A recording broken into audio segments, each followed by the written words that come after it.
Ya Allah, saya bilang, ini investasi 1 miliar US dollar bukan kaleng kerupuk atau daun jambu yang kita mau ambil, mau batalin orang punya investasi ya.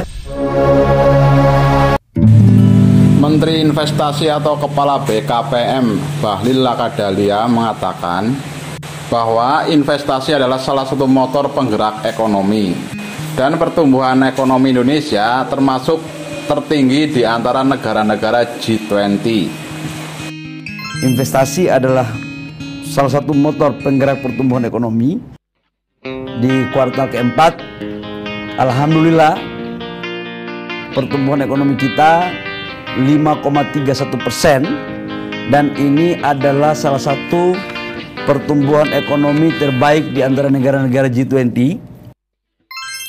Beliau juga mengatakan di antara negara-negara G20, pertumbuhan ekonomi yang tertinggi adalah Arab Saudi, yaitu sekitar 8,7%. Yang kedua adalah Spanyol, 5,5%. Dan yang ketiga adalah negeri kita tercinta, Indonesia, dengan pertumbuhan ekonomi 5,31%. Menteri Bahlil juga mengatakan bahwa smelter tembaga Freeport di Gresik, proses pembangunannya akan selesai pada tahun 2023. Menyangkut dengan smelter, kalau smelter untuk tembaga Freeport, ya tahun 2023 itu akan selesai konstruksi.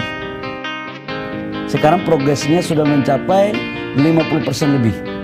Gresik itu salah satu smelter tembaga terbesar di dunia.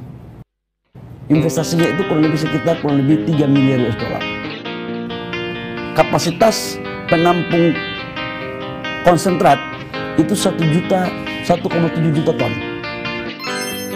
Diketahui bersama, hingga akhir Desember 2022, pembangunan smelter PT Freeport di Gresik mencapai 51,7% dan menelan investasi sekitar 1,63 miliar US dollar atau setara 25 triliun rupiah.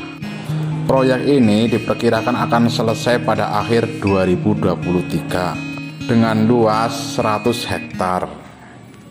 Smelter ini dirancang untuk memiliki kapasitas pengolahan konsentrat tembaga sekitar 1,7 juta ton per tahun, sehingga menjadi tempat smelter pengolahan tembaga terbesar di dunia.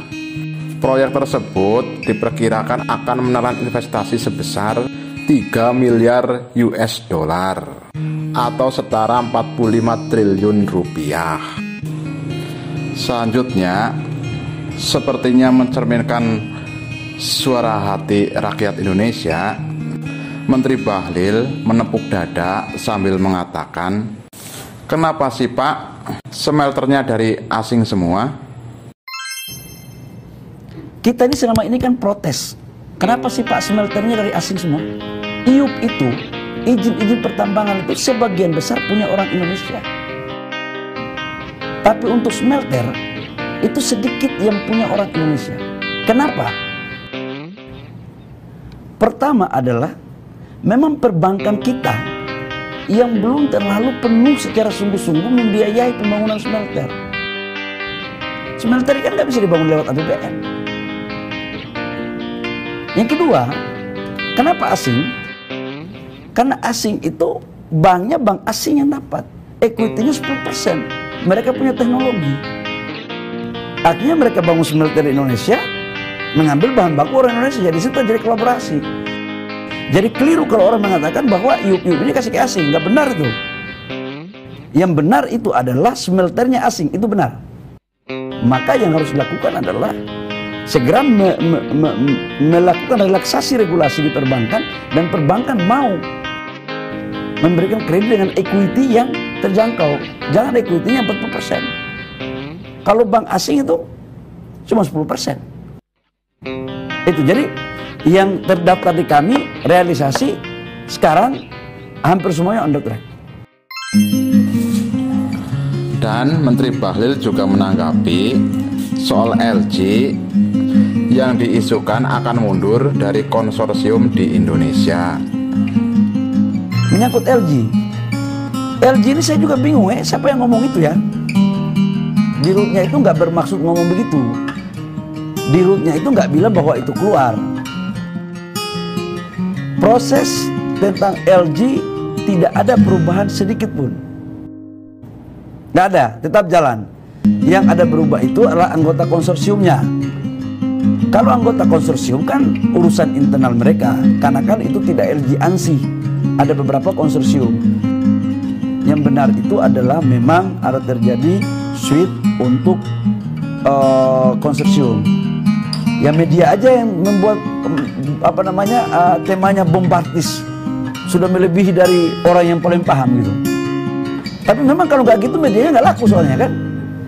Tapi sadar nggak kalian buat kayak begitu? Itu melahirkan instabilitas.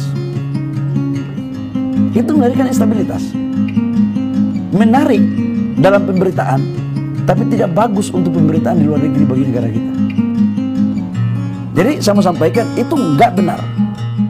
Ini bukan nanti akan, ini barang sudah ada masa pembatalan. Ya Allah, saya bilang ini investasi 1 miliar US dollar bukan kaleng kerupuk atau daun jambu yang kita mau ambil masa pembatalan orang punya investasi ya.